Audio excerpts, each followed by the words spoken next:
बता दें कि बिहार से इस वक्त की एक बड़ी खबर आ रही है। चाचा भतीजे की जंग खत्म हुई, चिराग पासवान की शादी पर पशुपति पारस का सबसे बड़ा ऐलान। उनके ऐलान को सुनकर आप भी रोने पर मजबूर हो जाएंगे कि आखिर खुशी में चिराग पासवान के चाचा पशुपति पारस ने चिराग पासवान के लिए अपने दिल और मन की बात कही। नमस्कार, मैं हूं संजीव और आप देख रहे हैं आप तक न्यूज।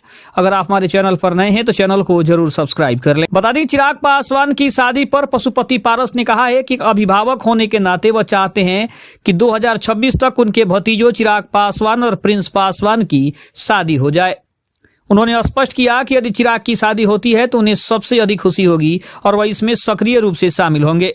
उन्होंने खुद को परिवार का मुखिया बताते हुए कहा कि वह इस शादी में पूरी मदद करने को तैयार है। साथ ही साथ सूरजभान सिंह के साथ संबंध को लेकर भी आरजेडी गठबंधन में जाने के सवाल पर पशुपति पारस ने कहा कि उनके साथ पारिवारिक संबंध आज भी बने हुए हैं। उन्होंने संकेत दिया कि राजनीति में भविष्य के साथ सभी चीजें बदलती रहती है और सूरजभान सिंह की भविष्य की भूमिका के बारे में जानने के लिए थोड़ा सा इंतजार करना होगा। पशुपति पारस ने 14 जनवरी को मकर संक्रांति पर दही चूड़ा भोज आयोजित करने की घोषणा की। इस अवसर पर वे पार्टी के पदाधिकारियों और शुभचिंतकों के साथ बैठक करके भविष्य की रणनीति और 2029 के लोकसभा चुनावों की तैयारी पर चर्चा करेंगे। उन्होंने वर्तमान में विपक्ष के बिखराव पर भी चर्चा की और कहा कि उनकी पार्टी संगठन को मजबूत करने और सदस्यता अभियान चलाने पर ध्यान केंद्रित करेगी। उनका यह भी कहना है कि राजनीति में वे जयप्रकाश नारायण के सिद्धांतों पर चलते हैं और हमेशा आशावादी रहते हैं। इसके अलावा अगर बात करें तो पशुपति पारस का यह कहना है कि चिराग की शादी में उन्हें सबसे ज्यादा खुशी होगी। उनके बीच की कड़वाहट कम होने का संकेत देता है। पूर्व की चर्चाओं के अनुसार यदि पशुपति पारस अपनी भाभी रीना पासवान का आशीर्वाद लेते हैं तो फिर परिवार पूरी तरीके से एकजुट हो सकता है।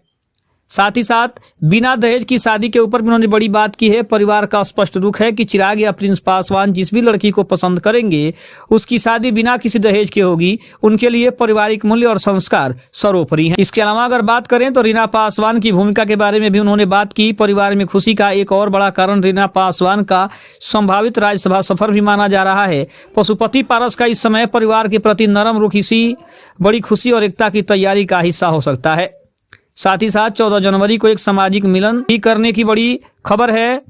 साथ ही साथ अगर बात करें तो दलित सेना को मजबूत करने के लिए एक रणनीतिक बैठक के रूप में भी इसको देखा जा रहा है। और साथ ही साथ पशुपति पारस ने यह भी कहा है कि अब चिराग पासवान से उनके संबंध और मधुर होंगे, इसमें कोई दो राय नहीं है, क्योंकि जिस तरीके से चिराग पासवान ने अपने आप को साबित किया है, अपने आप को उस स्थान पर लाकर खड़ा किया है कि आज बिहार की बड़ी बड़ी हस्तियां या फिर देश की बड़ी बड़ी हस्तियां चिराग पासवान का नाम लेती है और बहुत ही गर्व और सम्मान के साथ चिराग पासवान को केंद्रीय मंत्री कहते हुए ये जताने की कोशिश करती है कि बिहार में एक उगता सूरज चिराग पासवान है, जो आने वाले भविष्य के बड़े संकेत दे रहे हैं कि आने वाला जो समय है, आने वाला जो भविष्य है वो उनका है और उनके हाथों में है और उसकी तैयारी उन्होंने बहुत ही बखूबी तरीके से करनी शुरू की है।